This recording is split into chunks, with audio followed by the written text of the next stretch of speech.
আস-সাওমু জান্নাতুন মা লাম ইউখরিকিহা। এ দুনিয়াবাসী, রোজা তোমাদের জন্য ঢাল। যখন তুমি রোজা রাখবে, রোজা বলে দিবে তুমি কেন গালমন্দ করতেছো, তুমি তো রোজাদার। রোজা বলে দেবে তুমি কেন খাবে দিনের বেলা, তুমি তো রোজাদার। রোজা বলে দিবে কেন তুমি স্ত্রী সহবাস করবে, তুমি তো রোজাদার। রোজা বলে দিবে কেন তুমি মিথ্যে বলবে, তুমি তো রোজাদার। রোজা বলবে কেন তুমি ঘুষ খাবে, তুমি তো রোজাদার। কেউ দেখবে না রে, আল্লাহ দেখবে। এই জন্য অন্ধকার ঘরের মধ্যে বসে তুমি পেটে ক্ষুধা থাকার পরেও লুকে লুকে খাইলে না, কারণ আল্লাহ দেখবে। কেউ দেখবে না, এই জন্য তুমি পানির অথাল তলদেশে তৃষ্ণা কাতর থাকার পরেও ডুব দিয়ে যদি পেট ভরে পানি পান করতে, কেউ দেখবে না, তোমার মালিক দেখবে। এই চিন্তায় তুমি রোজা ভঙ্গ করতে পারলে না। এই চিন্তাটা তোমার জীবনের মধ্যে প্রয়োগ করো। রাতের অন্ধকারে হোক, দিনের আলোতে হোক, কেউ দেখবে না রে, আমার আল্লাহ দেখবে। আল্লাহ দেখবে। এই চিন্তা যদি তোমার মাথার ভিতরে আসে, ইচ্ছে করে তুমি গুনাহ করতে পারবে না।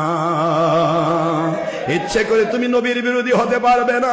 ইচ্ছা করে তুমি কোন হক্কানি ওয়ালির বিরোধী হতে পারবে না।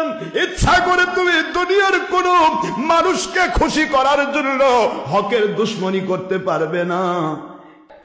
মনের ভিতরে ঝড় উঠে যাবে, আমি তো রোজাদার, আমি রোজাদার, এই জন্য আমি দিনের বেলা বাড়ি ভরা খাবার থাকার পরেও খাই না। আমার হাতের নাগালে আমার বৈধ স্ত্রী থাকার পরেও আমি সহবাস করি না।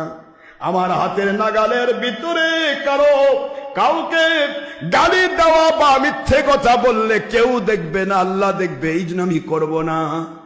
একজন এসে যদি গালি দেয়, হুজুর বললেন তুমি শুধু এইটুকু বলবে, তোমার মতো গালি আমিও দিতে পারি, কিন্তু আমি দিব না রে, আমি হলাম রোজাদার।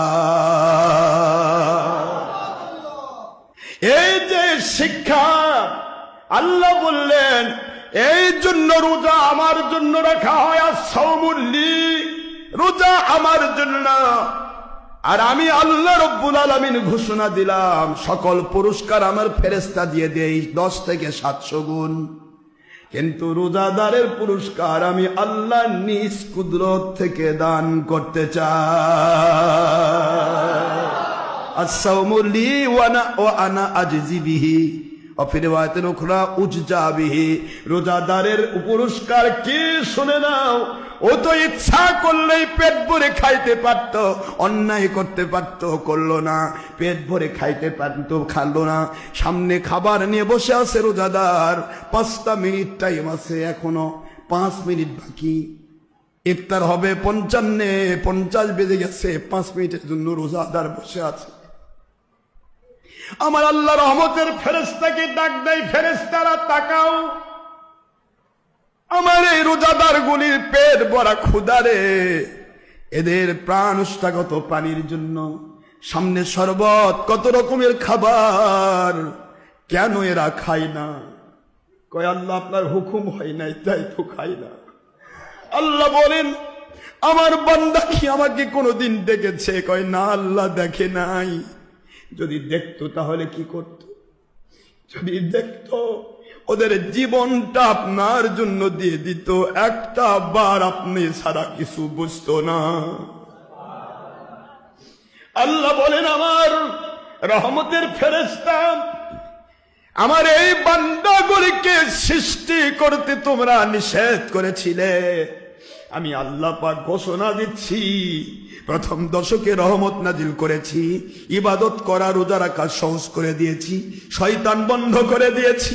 দ্বিতীয় দশকে ক্ষমা ঘোষণা করলাম, তৃতীয় দশকে এদের সকল গুনাহ মাফ করে গুনার জায়গা নেকিতে পরিবর্তন করে এদের জন্য আমি জাহান্নামের আগুন হারাম করে দিলাম। মালিক খুশি হয়ে যান রোজাদারের রোজা দেখে। আল্লাহ বলেন বান্দারে তোমার রোজার পুরস্কার আমি নিজ থেকে দেব। আমার ফেরেশতা কি দেবে? আমি আল্লাহ নিজেই রোজাদারের পুরস্কার। কিয়ামতের দিন আল্লাহ পাক রব্বুল আলামিন ডাক দিবেন, রমজানুল মুবারকের রোজাদারদের জন্য জান্নাতের একটা দরজা থাকবে, লেখা রাইয়ান। কি লেখা থাকবে? রাইয়ান দরজা। আল্লাহ বলবেন, এই দরজা দিয়ে রোজাদারকে ঢুকাও, কোনো হিসাব নিও না। আমার বান্দাদের জন্য আমি ওয়াদা করেছি, রোজা আমার, আর রোজাদারের পুরস্কার আমি আল্লাহ নিজেই। আমার রোজাদার বান্দাগুলোর জন্য দরজা আলাদা করে দিলাম, ওই দরজায় অন্য কেউ ঢুকবে না, আমার রোজাদারেরা এই দরজাতে ঢুকবে। লিখে দাও, রোজাদার রে, তোমার হিসাব নেই, ঢুকে যাও আল্লাহর জান্নাতে।